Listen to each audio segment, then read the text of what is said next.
नमस्कार, citizen journalist show में आपका स्वागत है। मैं हूं मेघा मामगेन। इस हफ्ते भी हम सिटीजन जर्नलिस्ट शो पर जम्मू कश्मीर में आई बाढ़ और उससे जुड़ी कहानियों पर अपना फोकस रख रहे हैं। सिटीजन्स जो बने हैं जर्नलिस्ट और अपना आंखों देखा हाल बयां कर रहे हैं अपनी सिटीजन जर्नलिस्ट रिपोर्ट्स द्वारा।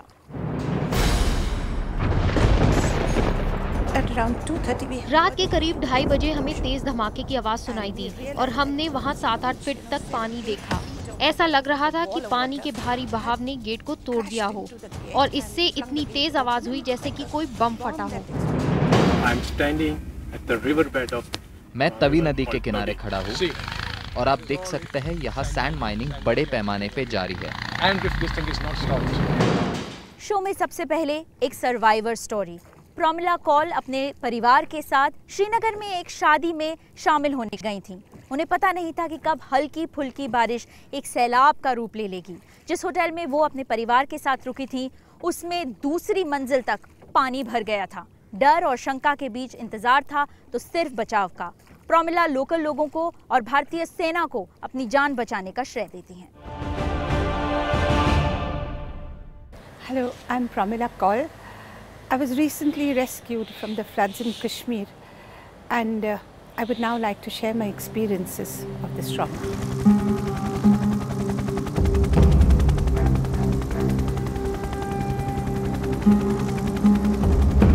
So we were in Srinagar to attend a wedding actually. A friend's daughter was to get married, and we reached Srinagar on the 3rd. There was a slight drizzle there. On the 6th was the main wedding day, so we had gone to attend a wedding. It was only around 1:30 at night that we were told that the ground floor of the hotel had to be evacuated.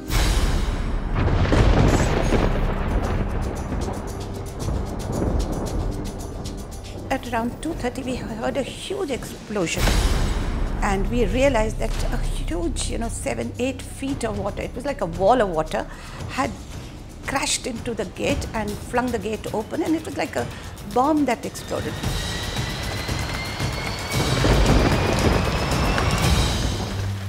By 4 o'clock, water had reached the 2nd floor. It was a horrendous sight because we found ourselves in the middle of a huge lake, and the single-storied houses, the lower houses, had already vanished. And from out of the window, we could just see water, water, water everywhere. What was shocking was that one never expected that huge volume of water to come in so very suddenly. That was when the nightmare began for us. We tried to put up a red flag, found a red dupatta and put up a red flag. If a boat was passing by, all of us tried to scream and shout and ask for help and get their attention. So that's when this man, he said, okay, another boat is going that way. He came our way. When he came our way, he said, I can take only 2 people. So that's when we saw a ray of hope coming our way, but out of 95, only 2. And so they asked my husband to move out first because he has a medical condition, and I was to go and escort him. From that point, I just cannot tell you what the army did for us. They just took complete charge of us, whether it was food. The moment we landed, they gave us something to eat, they gave us drinks. We hadn't eaten for 2 days. But these people just took over not only our medical need, but emotional. I mean, we never felt that these are people we'd never seen. So many deaths could have been averted if the government had been proactive. There was no government, total collapse. The chief minister not visible, the ministers, the officers, no government vehicle. And there are hundreds and hundreds, I don't know the exact number, of shikaras.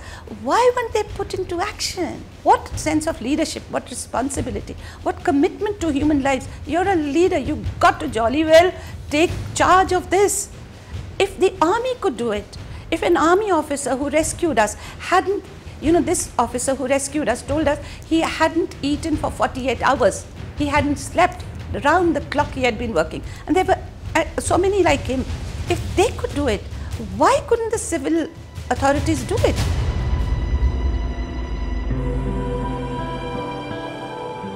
Had it not been for the army, we of course wouldn't have come back. I don't think so. There was nobody else to rescue us. And if maybe, they hadn't been there, hundreds and thousands of lives wouldn't have been saved. So it is only for the Indian Army and for the Indian Air Force who airlifted us. So we owe our complete rescue and our life to these people.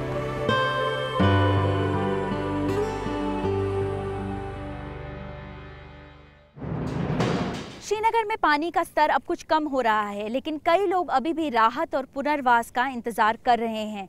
लाखों लोग जिनके घर थे अब सड़क पर आ गए हैं। महामारी का खतरा बढ़ता जा रहा है। ऐसे में कुछ सिटीजन जर्नलिस्ट अपने कैमरों के साथ गए कश्मीर के दूर दराज इलाकों में और ला रहे हैं ये सिटीजन जर्नलिस्ट रिपोर्ट, जिसमें आप देखेंगे कई ऐसी कहानियाँ जहाँ लोग अपनी ज़िंदगी फिर से शुरू करने की कोशिश कर रहे हैं।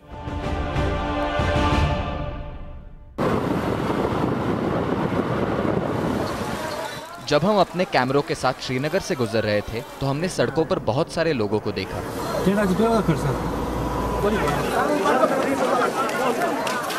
वहाँ पर टेंट की कोई सुविधा नहीं थी, शौचालय भी नहीं थे। रात गुजारा सड़क पर टेंट वेंट वो इतनी पब्लिक ना रिलीफ बस पब्लिक ना रिलीफ बस गवर्नमेंट का रिलीफ और बिस्कुट जहाज में आप यकीन नहीं करो 4.5 घंटे लगे। बरजौला और हैदरपुरा पर हम कुछ एनडीआरएफ के वॉलंटियर से मिले जो कि बचाव कार्यों में लगे हुए थे। जब हम चानापोरा की तरफ आए तो वहाँ हमने देखा कि अब दूध गंगा का पानी भी उतर चुका था। हमने वहाँ पर सड़ चुके पशुओं के शवों और ढहे मकानों को देखा। हमारे लिए अगली सबसे बड़ी चिंता का कारण था जम्मू कश्मीर में महामारी का खतरा। नौगांव के राहत शिविर में अभी भी एनडीआरएफ की टीमें लोगों के बचाव में जुटी हुई थी। हालांकि वहां पर मेडिकल टीम भी शामिल थी, लेकिन फिर भी दवाओं की खासी कमी थी। हमें डॉक्टर, दवाई और औजार चाहिए जिससे हम यहाँ एक हॉस्पिटल बना सकें, जिसकी अभी बहुत ज़रूरत है।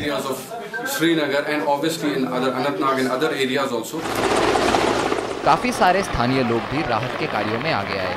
सरकारी अधिकारी वहाँ नदारद थे।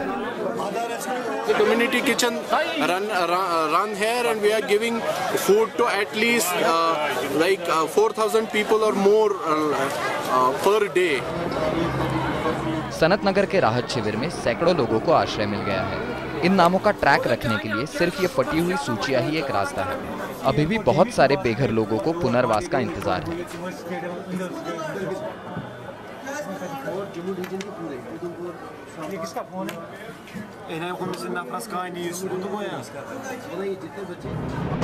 आपने अपने वीडियोस और पिक्चर्स हमें भेजी IBNCJ.com पर, फेसबुक और ट्विटर पे भी। हम यहाँ उन्हें संकलित कर रहे हैं।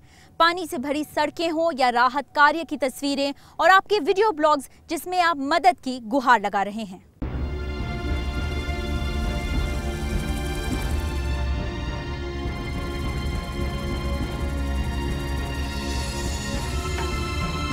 जम्मू कश्मीर में भीषण बाढ़ के 2 हफ्ते बीतने के बाद भी प्रभावित इलाकों में रेस्क्यू ऑपरेशन पूरी तेजी से जारी है।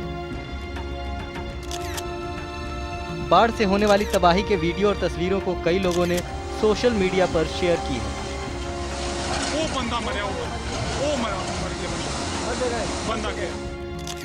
इन तस्वीरों में हम घर की दीवारों पर पानी के लेवल के निशान देख सकते हैं। ये तस्वीरें श्रीनगर के जवाहर नगर की हैं, जहां ट्रक राहत का सामान लेकर पहुंचे हैं और आप इस तस्वीर में फूड पैकेट्स और दूसरे सामानों के लिए लाइन में खड़े लोगों को देख सकते हैं। श्रीनगर की इस तस्वीर में हम देख सकते हैं कि एक आदमी कैसे प्लास्टिक की मदद से नाव बना रहा है। ये तस्वीर है बेमीना से, जहाँ एक 7 साल का बच्चा हाथों में खाना और मेडिकल पैकेट लेकर खड़ा है। बेमीना कश्मीर में बाढ़ से प्रभावित होने वाली पहली जगह थी और इन तस्वीरों में देख सकते हैं कि सेना रेस्क्यू ऑपरेशन के दौरान कितनी मेहनत कर रही है। ये वीडियो डॉक्टर सुहेल माजिद ने भेजा है। वो लोगों से बाढ़ प्रभावितों की मदद करने के लिए अपील कर रहे हैं। ये अगली चौंका देने वाली सिटीजन जर्नलिस्ट रिपोर्ट ला रहे हैं डॉक्टर शर्मा जम्मू से। इनका मानना ये है कि तवी नदी पर हो रही इलीगल सैंड माइनिंग की वजह से एम्बैंकमेंट्स कमजोर हो गई हैं, जिसकी वजह से फ्लड का पानी रुक नहीं पाया। लेकिन हैरत की बात यह है कि सैलाब के सिर्फ 15 दिन बाद ही यहाँ इलीगल सैंड माइनिंग फिर से शुरू हो गई है। डॉक्टर शर्मा ने कैद किया ये नज़ारा अपने मोबाइल कैमरा में और भेज रहे हैं IBNCJ.com को अपनी citizen journalist report.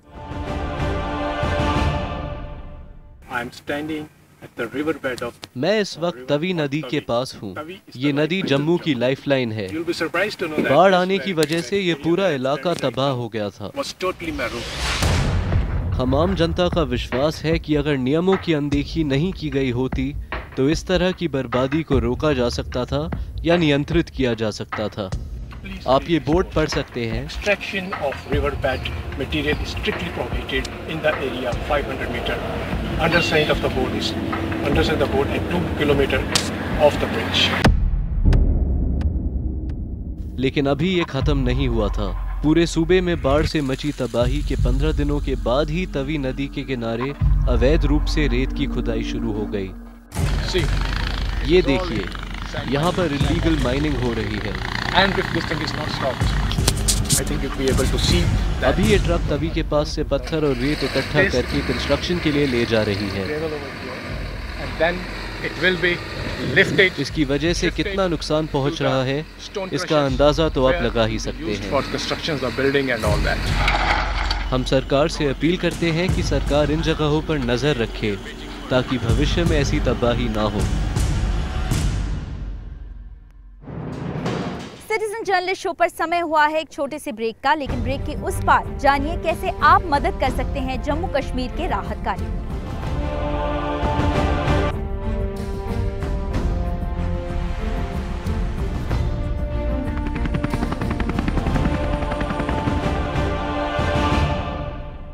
Welcome back. आप देख रहे हैं सिटीजन जर्नलिस्ट शो। हमारे अगले सिटीजन जर्नलिस्ट बने हैं डॉक्टर वसीम कादिर, जो श्रीनगर में कई रिलीफ कैंप्स में वॉलंटियर की तरह काम कर रहे हैं। और इस सीजे रिपोर्ट में वो बता रहे हैं कि दवाओं की, हेल्थ केयर फैसिलिटीज़ की श्रीनगर में कितनी ज़्यादा ज़रूरत है।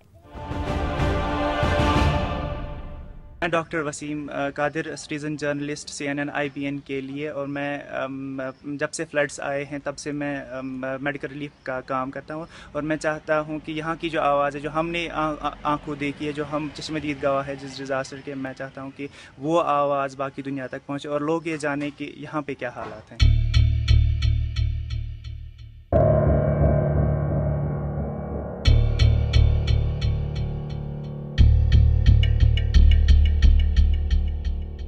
हमारा SMH हॉस्पिटल अभी भी बिल्कुल पानी में डूबा हुआ है।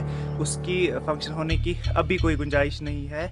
मुझे लगता है फिर से अब 7-8 दिन उसको टेम्परेरी काम करने में वो टाइम लग सकता है। और बाकी जो वहाँ पे मशीनरी जो है या जो वहाँ पे हमारा स्टॉक था, हमारे जो इंस्ट्रूमेंट्स थे, उसको फिर से सेटअप करने में बहुत टाइम लग सकता है। मतलब that needs a lot of monetary effort और that needs a lot of institutional effort. मैं भी एक मेडिकल कैंप पे यहाँ पे काम कर रहा था, तो मैंने अपने साथ जो मेरे फ्रेंड्स थे 5-6 उनको लाया, और बाकी हमारे साथ बड़े सीनियर डॉक्टर्स थे वो आ गए। तो छोटा मोटा हमारा एक कैंप पहले स्टार्ट हो गया, तो फिर वहाँ से हम फंक्शन करना स्टार्ट किए। एक तो उस कैंप पे हमने दवाई देना स्टार्ट किया और हम वहाँ से टीम्स भेजने लगे। First and second day of disaster जो था तब बिल्कुल 2 से 3 हज़ार लोग वहाँ पे आ गए सब। फिर उसके बाद पेशेंट रश आना कम हो गया, लेकिन अब डिफरेंट टाइप के लोग आने लगे। अब जो पेशेंट्स आने लगे वो ज़्यादा डेस्परेट था। किसी को इंसुलिन चाहिए तो उसने 2 दिन 3 दिन इंसुलिन नहीं लिया था। बेबी फूड के लिए लोग तरस रहे थे, लोग पानी की एक बोतल के लिए वहाँ पे तरस रहे थे। तो कंडीशन बहुत ख़राब थी। मेरे लोगों से ये अपील है कि प्लीज़ एंड प्लीज़ कंटिन्यू जो आपका एफ़र्ट है, ह्यूमैनिटेरियन एफ़र्ट है, वो कंटिन्यू कीजिए। मेडिकल सप्लाईज़ यहाँ पे भेजिए और आप उसके साथ साथ अब जो बाकी आइटम्स है, जो जैसे ब्लैंकेट्स है, हीटर्स हैं, रूम हीटर्स हैं, और मोस्ट इंपॉर्टेंट वाटर प्यूरीफायर जो है वो यहाँ तक पहुँचने चाहिए। और हर एक घर में एक फिट होना चाहिए, वरना ख़तरा इस चीज़ का भी है कि वाटर बॉर्न डिज़ास्टर हो सकता है, जैसे कॉलरा में फैल सकता है, डेंगू यहाँ पे फैल सकता है। So our effort it shouldn't stop here. Effort ये होना चाहिए कि एक कैंप चलता रहे, जैसे यहाँ पे बहुत सारे कैंप्स चल रहे हैं अभी भी, और कुछ इलाके अभी भी ऐसे हैं जहाँ पे जो रोड कनेक्टिविटी नहीं है, वहाँ पे तो बोट्स में जाना पड़ता है। उन इलाकों में भी जाए, और ये जो हमारी गवर्नमेंट है या बाकी ऑर्गेनाइजेशंस हैं, उनको चाहिए कि वो डॉक्टर्स 3-3, 4-4 डॉक्टर्स उनके साथ मेडिकल सप्लाईज लेके वो उन इंटीरियर्स में जाए जहाँ तक अभी तक कोई नहीं गया है, even after 10 to 14 days। Citizen journalist show पर हम चाहते हैं कि राहत का सामान पूरे देश से जम्मू कश्मीर के लिए पहुंचे, लेकिन इसमें आप क्या कर सकते हैं? गूंज के साथ वॉलंटियर हैं उत्तम कुमार, और अब वो सिटीजन जर्नलिस्ट शो पर आए हैं और बता रहे हैं कि राहत कार्य में आप अपना योगदान कैसे दे सकते हैं। मेरा नाम उत्तम कुमार है, मैं गूंज संस्था से बोल रहा हूँ।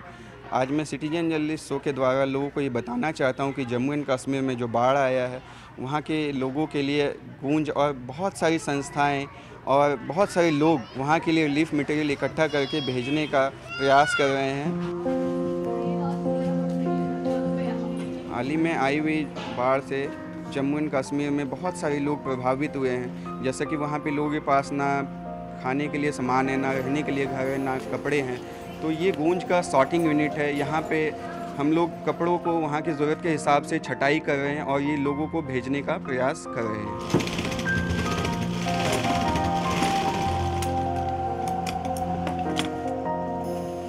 सिर्फ कपड़े ही नहीं, लगभग हर दिन बहुत सारी चीज़ें, बाल्टी, बर्तन, sanitary napkin, baby food, toothpaste, battery, torches, इस तरह के हम कार्टन्स में पैक करते हैं, फिर इसको लेबल करते हैं, फिर ये ट्रकों में लोड किया जाता है, फिर वहाँ पहुँचाया जा रहा है।